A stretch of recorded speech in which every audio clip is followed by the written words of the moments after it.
Friends, Mahanadi serial next பிரேமோ என்ன மாதிரியான twist ஆக்க போகுதுன்னு பார்க்கலாம். பயங்கர வருத்தப்பட்டு ரொம்பவே ஃபீல் பண்ணிட்டு இருக்காங்க நம்மளுடைய காவேரி. என்ன சொல்றதுன்னு தெரியாம ஒரு பக்கம் ரொம்பவே ஃபீலிங்ல இருக்காங்க. அப்ப நம்ம விஜய் காவேரி கிட்ட ஆமா நீ சொன்ன மாதிரி தான் டைவர்ஸ் பேப்பர் தான் சொல்லிட்டு அங்கிருந்து போறாங்க. கையெழுத்து வாங்கிட்டோம், எதுக்காக என்ன இங்க வச்சிருக்கீங்க, நீங்க தாராளமா என்ன வீட்டை விட்டு துரத்திடலாம் இல்லைன்னு சொல்லி கேட்குறாங்க. உடனே காவேரி கிட்ட விஜய் சொல்றாங்க, இல்ல இன்னும் அக்ரிமெண்ட் இன்னும் முடியலையே இருக்கே, அப்படி இருக்கும்போது எப்படி உன்னை அனுப்புறதுன்னு சொல்லிட்டு கேட்டுட்டு இருக்காங்க. உடனே விஜய் நிஜமாவே நான் உங்ககிட்ட இருந்து இதை எதிர்பார்க்கல காவேரி, எனக்கு ரொம்பவே வருத்தமா இருக்கு.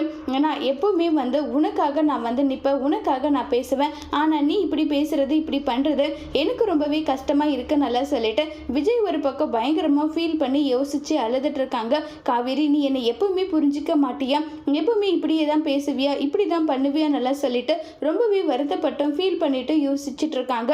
உடனே காவேரி உங்களுக்கும் வெண்ணிலாவுக்கும் நான் கல்யாணம் பண்ணி வைக்கிறேன், நான் கண்டிப்பா உங்களுக்கு கல்யாணம் பண்ணி வைப்பேன் நல்லா சொல்றாங்க. இதை கேட்டு ரொம்பவே வருத்தப்படுறாங்க நம்ம விஜய். எவ்வளோ சொல்லணுமோ சொல்லு, எவ்வளோ பொசசிவ் ஆகணுமோ ஆகு, அதுக்கப்புறம் நீ ரொம்பவே ஹாப்பியாக இருக்க போறேன்னு சொல்லிட்டு விஜய் மனசுக்குள்ள நினைக்கிறாங்க. அதோடு இந்த பிரமவை முடிச்சிருக்காங்க.